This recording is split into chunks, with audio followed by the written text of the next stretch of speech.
Hello, and welcome to the Digital Power Hour. You're joined now with your host. My name is Chris, and we're here with Jack as well. What's going on, Jack? Hey, what's happening? All right, we're here to hit you with some good digital marketing content.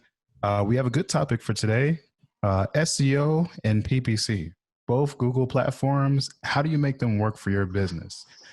uh, we were we actually had a client reach out to us and say, hey, I'm doing SEO. I'm also interested in Google ads. Like, how do these things work together?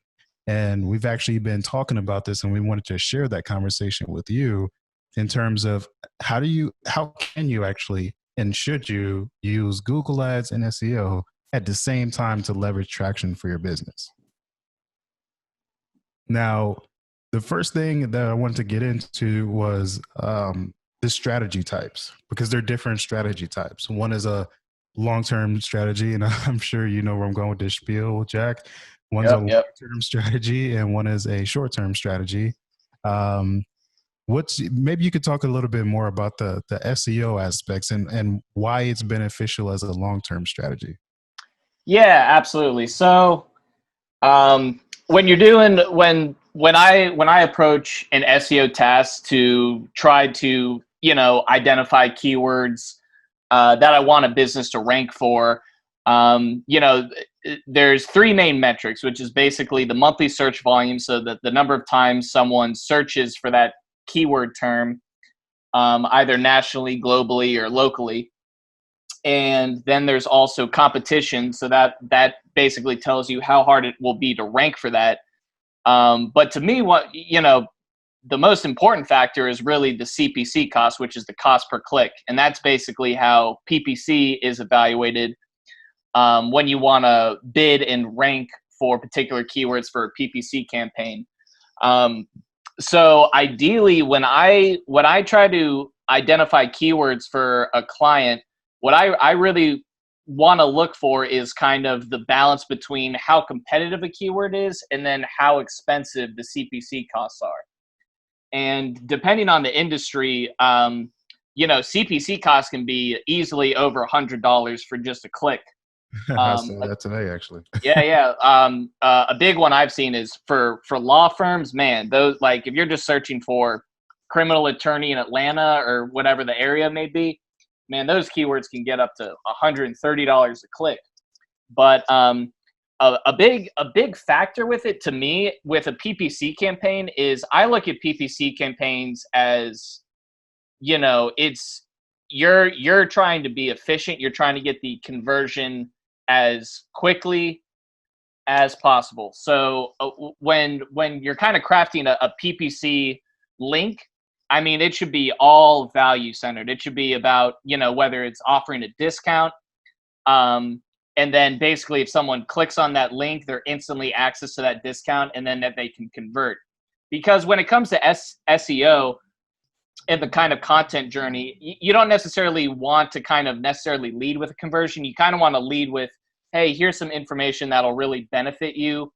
If you're searching for best ways to groom um, your dog, or best ways to prevent your dog from getting fleas or ticks or whatever. And let's say your business is, you sell a premium dog hair brush. So if someone searches for best ways to prevent their dog from getting fleas or something, there could be a lot of studies out there that say, a dog that's regularly groomed, um, it drastically reduces their chances of getting fleas. But the original search was just the person kind of figuring out what's ways that I can prevent my dog from getting fleas. But then you kind of lead into that conversion. Versus a PPC campaign, you're trying to bid on keywords that are super conversion focused. Someone that's looking for a service, and then basically you're answering, hey, this is what I have to offer. This is how I'm going to offer benefit to you to solve your problem as efficiently as possible. Because you are charged for the click. So if you're bidding on expensive keywords, and they kind of visit your site and they're not instantly enticed, or the landing page is kind of Right. a lot of fluff or something, and then they're just like, okay, well, this wasn't what I'm looking for. I'll just click on the next PPC ad. I mean, you're charged that amount. Versus SEO, they clicked on it, so at least you're getting that benefit, that a higher click through rate.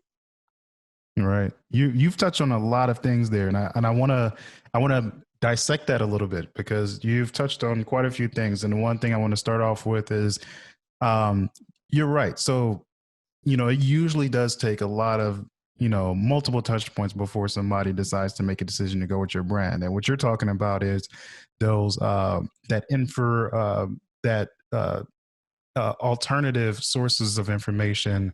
For example, value piece of content that has value, that is informative, and SEO does that. So a lot of people kind of jump into, this is kind of why they need each other, because a lot of people do kind of just go with PPC for a short term return.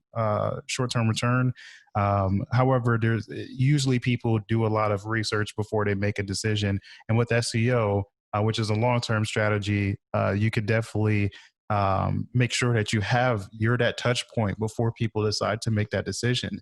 A lot of times people don't just go see a brand and then there's like, oh, I want that. Usually, even with me on Instagram right now, there are a few brands that I really want to purchase something from, because I've seen them on my social media so many times, and I'm familiar with them now. I've seen their content, I've seen them a few times, so automatically I trust them a little bit more, or either that, or I'm just familiar with them. So same thing with SEO. If somebody is looking for a particular product or a service, it's likely that they're looking for general informative information before they make that decision. Mhm. And that's where SEO comes in. And then you can hit them over the head when they're ready for that lower funnel stage. You can hit them with a PPC campaign. So it does make sense to do both at the same time. And plus, on top of that, um, you also want to look at how SEO can help reduce your cost of acquisition over a long period of time. Keep in mind that with PPC, you're gonna have to keep paying for those individuals, those conversions. You have to pay for those clicks. Versus SEO, you want to make sure that has a chance to mature over time, because then you're able to get those organic clicks and you don't have to pay to get those clicks. So you want to see your SEO improving over time so that you move your way to that top spot. But while you're working your way, and even at the same time, you want to make sure that you can get those clicks for the short term, with the short term approach of just paying with Google. Yeah, absolutely. And a big part of a PPC campaign and Facebook ad campaign is just the return on ad spend. So I mean, if you're converting people, but the PPC costs are so high that you're really not you know netting a lot, then that could be an issue, and that could be something where you shift more to a long-term SEO strategy. Just because I've seen it time and time after again. I mean, websites that are consistently putting out content that's relevant to their audience, that is around subjects that make sense for that website to talk about. I mean, they do so much better than sites that are just kind of complacent with their marketing efforts and are kind of like, okay, my website's good to go. And another thing is, I've seen a lot of clients, and they kind of want to keep their website real concise and clean, which could be good if you're really focused on doing Facebook ads or PPC ads, because like I said, I try to trim out all the fat and make it as short of a funnel as possible. They search for a service, you entice them with your offer, they click on it, they instantly get it, and then they convert. But with SEO, building out the homepage so that it's real thorough, at least 2,500 words, and building out those service pages where you're really explaining how you're offering value to your reader. And not only that, but also just including resources for them to dive deeper.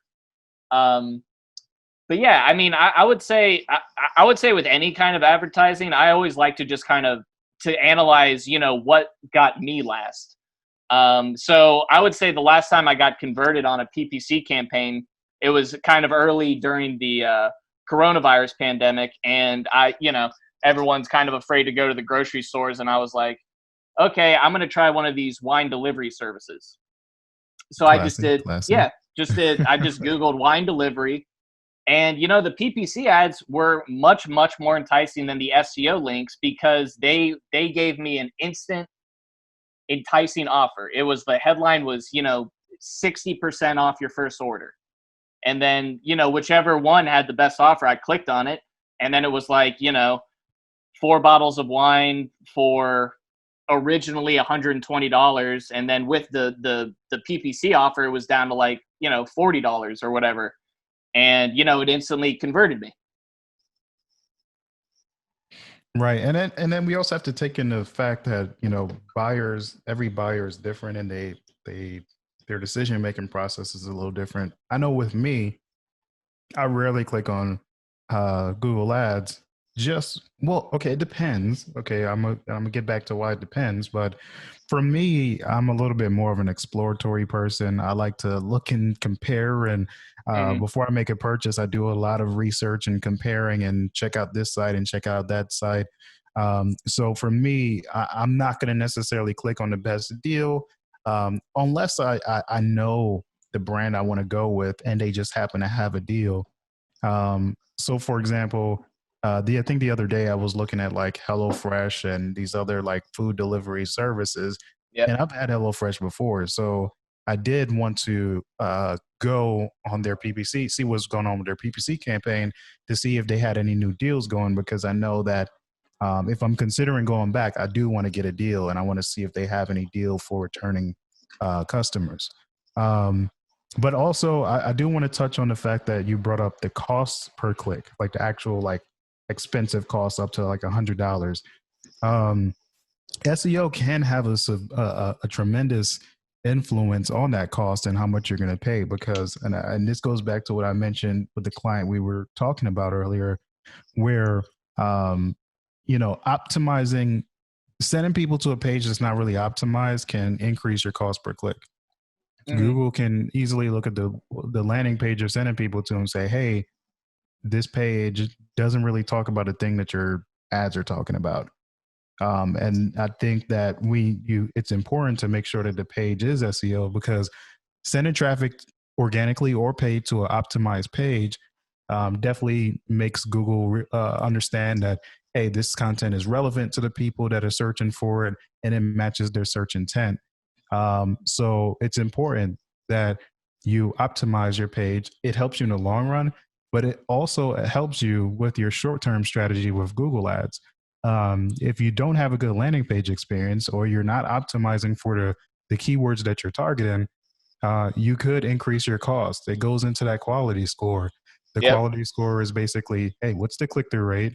Or is your ad copy relevant to your to the ads you're targeting? And also, is your landing page good? Of Yep. course, it includes like the experience and everything, and but at the end of the day, it needs to match the keywords. The keywords needs to match the ads. The keywords that you're targeting also needs to match the landing page. So I would definitely suggest making sure that you're doing the SEO, optimizing your landing page, optimizing your website for a good experience, so that when you want to target that for ads, Google will go, for lack of better words, go easy on you with the cost compared to your competitors. Yeah, absolutely. And you just touched on something that I think is really, really important, but it's something that I feel like, especially in content SEO, is so kind of um, not necessarily convoluted, but I think SEOs and just kind of content writers completely overthink, how the Google algorithm works, in the sense where I view it as it's basically an automated system where the Google bots, or the mechanism on the back end, is literally just trying to align the keywords that people are using in the search bar with the terminology that's in relevant factors on the page.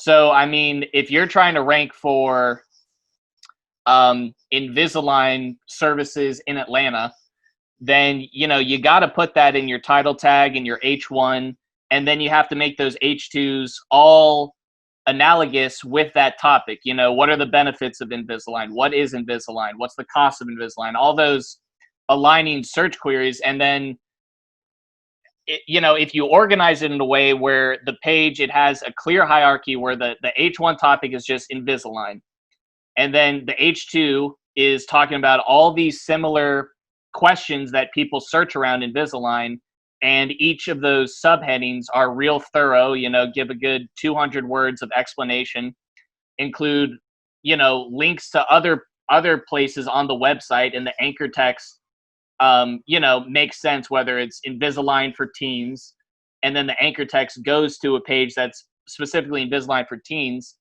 then Google will inevitably just look at that as just a super, super relevant piece of content for people searching for Invisalign in Atlanta. But a problem I've had with clients in the past is that they want their blog content to be, oh, I don't want to keyword stuff it. I don't want it to sound like I actually had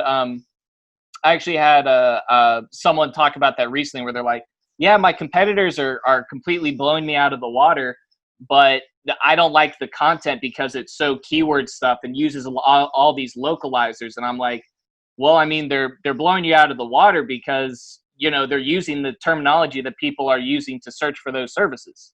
And your website is although the tone is, I guess, appealing or friendly, it's just not using the keywords to the best advantage to entice the reader. Because if you search what's the cost of Invisalign, and then you go to the page and there's no H2 or section that's clearly says what is the cost of Invisalign, then you're probably going to bounce and leave that page and try to find the page that has that section.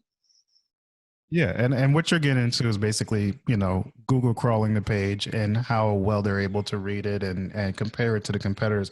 Google is basically one giant. To me, it's an auction system, and it's also a referral. So basically, you say, "Hey Google, show me some, what's the best Invisalign service near me." And basically it turns into an auction where Google will refer you to the best option. So you might say, well, hey, Google will say, hey, here's the top 5, or here's what we think the top 10 are for you to look at, with this first one being the best one that we found. But on the back end, we're all in the auction basically trying to say like, oh, wait, there's a big crowd and a big bustling in the background. Everybody's like raising their hand to say, no, my Yep. content's the best. And Google's like, you there, sir. Yep. So you're right. I mean, content is king, and that's a cliche phrase, but it's true. Um, Basically, that's why it's important to make sure that you keep an eye on your competitors, make sure that you're doing the right SEO things, and SEO can guide the content that's on your website, making sure that it's labeled from H1 saying, hey, this is what's the most important phrase, or this is what my website is about with the H1s, and then going down saying, okay, well, here's how it's organized. It's an outline. It's here's my title, here's my organization. Okay, this part of my page talks about this, and this is under that, and you organize it in a nice, clean, and efficient way. Because you're right. At the end of the day, they're a robot. Yep. Google's a robot, so you can either give them clear and concise instructions about what your page is about, or you can not do SEO and let the spider basically be like, not next. Yeah, and I mean and you have to think of it like they read the content like a robot. I mean, they're looking at the back end code, and then if they're seeing that the H1 has the keywords that the person searches for, they're going to be like, okay, well, this will be a good piece of content to rank higher because it's more relevant than the other pieces of content on this subject. Oh, yeah, you're 100% right on that. And again, it ties back into PPC because, in a perfect world, I would always want to do Google ads along with a website has ongoing SEO, because again, the main goal is to improve that quality score. How close can you get to a 10 out of 10 in your quality score? And you rely on people who are doing SEO to make sure that when that page gets crawled, Google will say, well, at least from a website perspective, at least from a landing page perspective, you're doing fine there. And then we need to make sure our jobs as Google Ads people to write the best ads, write the most appealing ads, and make sure that we get people to click on them, and that we can get them to take action once they get there. Um, and to circle back a little bit, I know we're jumping a little all over the place. Me clicking on Google Ads, I know I said I don't typically click on Google Ads, but it also goes back to what type of ads I click on. I think I'm more enticed to click on shopping based ads than a service based ads. If Yeah, it's a absolutely. particular product, yeah, if it's a particular product, it usually has the pricing, everything on there. So chances are I can easily see the price and then make my decision off of like, okay, here are the people selling this, who has the best price, which brand do I trust buying from, and then I'll click on that ad. So I have clicked on Google Ads, but more so for e-commerce based things rather than service based things. Um, but still, either way, I tend to do a little bit of research before I click on that. And even with an e-commerce based business, it's still important to optimize a website and make sure that you have a landing page that's good, making sure that an SEO person has told you, hey, you need more copy, you need more content on the page. I Even on Amazon, I trust buying from brands that have a more detailed product page than just like, here's the product and it's a bunch of stock images. But if I see that it's I like when it goes through like, here features this and that and this content here and this and that. Content is king again, ladies and gentlemen, Yep. and you definitely want to make sure that you are doing SEO the right way to make sure that you're creating a good user experience. Yep. Yeah, and to touch on that, I think it's so important that the copy is thorough. And even with a PPC ad, like the way I see a lot of internet marketing, I mean, you're really buying services in a lot of ways from kind of like a stranger, and the best way to build rapport is to be, to have the conversation, or at least have a lot of content and a lot of information for um, the reader to read, digest, so that they can actually trust you enough to want to engage in your services or purchase your product. Because if they click on your site and there's just not a lot to read, and the website and images might look good, but you're missing a huge opportunity to actually build trust with that person, and answer all the questions, or kind of um I guess respond to I guess to kind of address any doubts that they may have from working with your services. Because if that's the first time they're visiting your site, you have to really build that trust and make sure that they feel comfortable. Whether it's you have a 100% refund policy, or a lifetime guarantee, or just some kind of insurance, so that the person feels comfortable purchasing a product from a website that they've never used before. No, I totally agree. Um, Look, it depends. Again, it's all about doing that long term strategy in conjunction with that short term strategy. The long term strategy will hopefully um, have pay out dividends over time. And again, though Google Ads may give you, and of course, yeah, it's good to do Google Ads. I'm not trying to discourage it, but obviously, if you have good SEO, you could potentially um, scale back on some PPC efforts further down the line. Of course, the cost and the search volume contribute to what your ad spend should be, for sure. However, you definitely want to make sure that you you do that long term strategy so that you don't have to keep spending the same amount of Google Ads money every year, month after month, because it can be quite expensive.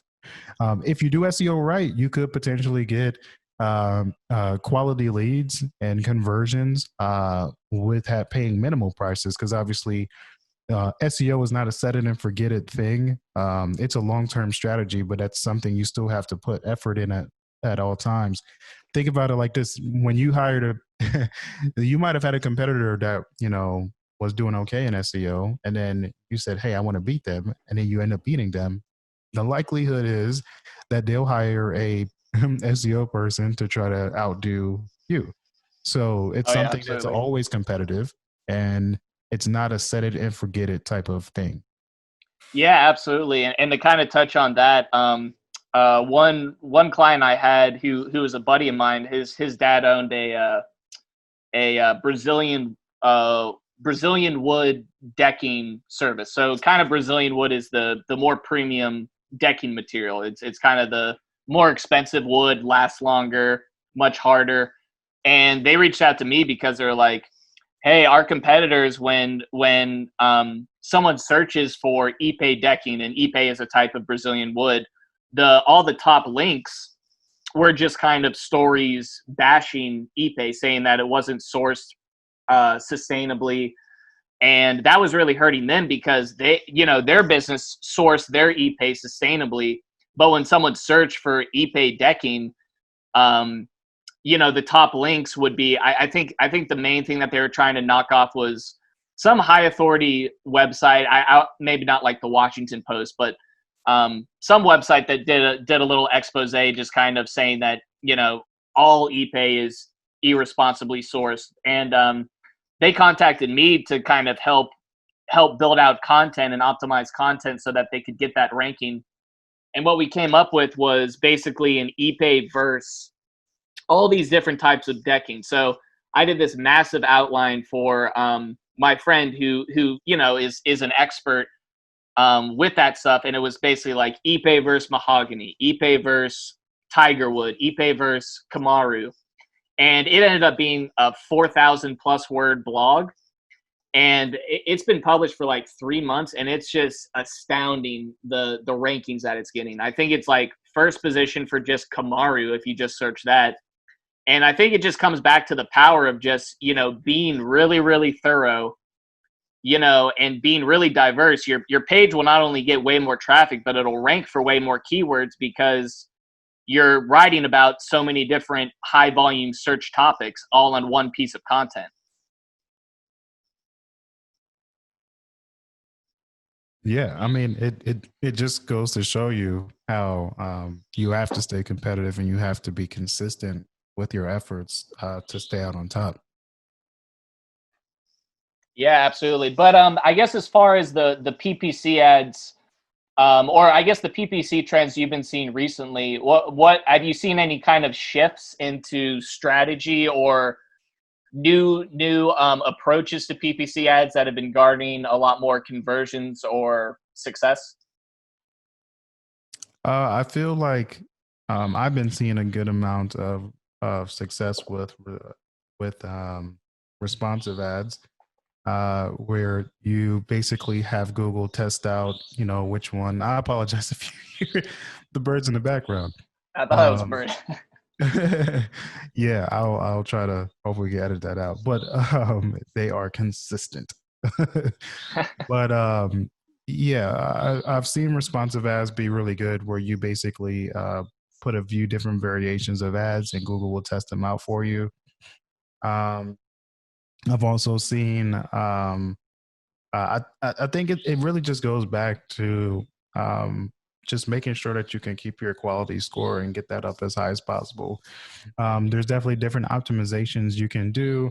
Obviously, doing extensions and things of that sort. One thing I want to see Google do better at is making sure that when you do local extensions, making sure that you can get that attribute that conversion data.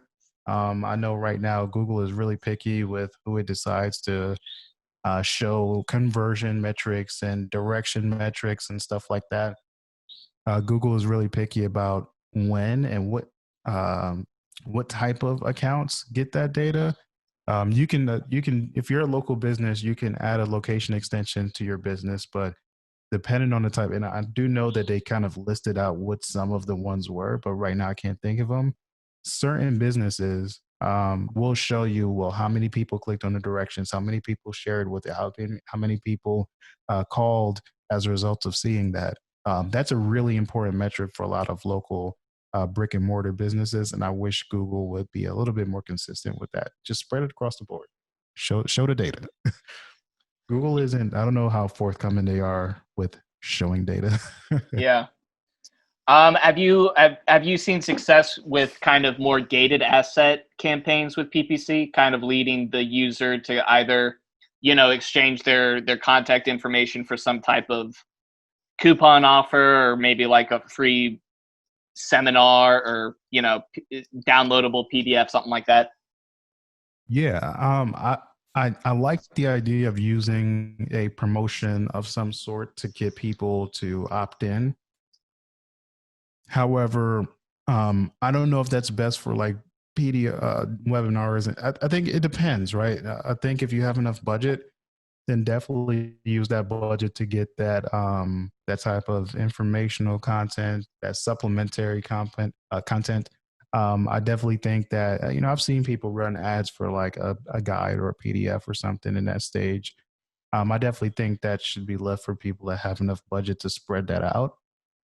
I think you can still accomplish that by just doing a really good SEO'd blog article. I Hmm. believe you can accomplish the same thing, but I do think that certain companies have enough budget to spread the love in that area too. I would definitely recommend, if possible, um, if you, especially if you have a certain budget limit, to just focus on that lower funnel campaigns, trying to get people to actually convert right then and there. Yeah, absolutely, absolutely. All right, well, I think we should probably do closing thoughts, just because I don't want this to abruptly stop recording on us, and then we kind of just get cut out at the end. So, any last thoughts on kind of strategies to combine PPC and SEO efforts? Yeah, I think it's important to, um, especially if you're a newer business, work on your SEO, work on the foundation. I like to compare it to a house and say that you need to make sure that you have a sound and structured house, or a solid foundation to build your house on. Excuse me. And then while you're working on that foundation, as you have the building blocks growing, and you're or laying the building blocks down for your home, definitely make sure that you are trying to get that immediate traffic. Obviously, as you build a more solid home, then you can scale back on the other things. So you definitely want SEO to be that groundwork and foundation for a solid website, in terms of getting that organic traffic. Um, yeah, I guess you could say like, hey, as you're on the outside making your house look more appealing and doing the yard work and everything, if you still want to get people to your house, you still want to go have a sign up in the air that says, hey, come to my house, right? That's the paid search saying, hey, come to my house, it's down the street, it looks awesome. And then of course, as you're working and painting it and doing all those things and making it pretty, people will start to come on their own accord, just because it can stand by itself. You don't need somebody yelling. People have already spoken about it. Word of mouth, people are just going to talk about your home anyway and come visit it. So I hope that analogy was good. I kind of Yeah, no, confused definitely. about that. Because, yeah, I mean, you don't want to start a PPC campaign if your website is, only two pages, the homepage and like a contact us page. You want to make sure that Been your that, done website that. already has, yeah, you just definitely want to make sure you have a thorough homepage. You have like an about us section, depending on the services, area serve page, contact us page, a list of all your services, maybe a blog, so that, you're not just driving people to a website that, just seems sketchy to the person who is most likely unfamiliar with your brand. Yeah, user experience is major.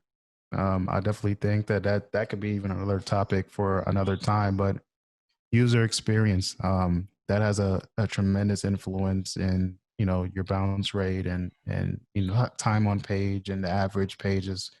that a person visits per session. So yeah, it, I think that's a good stopping point. I think that we definitely shed some light on why it's important to focus on SEO, and also why it may be beneficial for you to focus on paid ads at the same time. So definitely stay tuned and catch us on the next one where we'll cover more digital marketing subjects. For now, we're signing off. All right. Take care, everybody.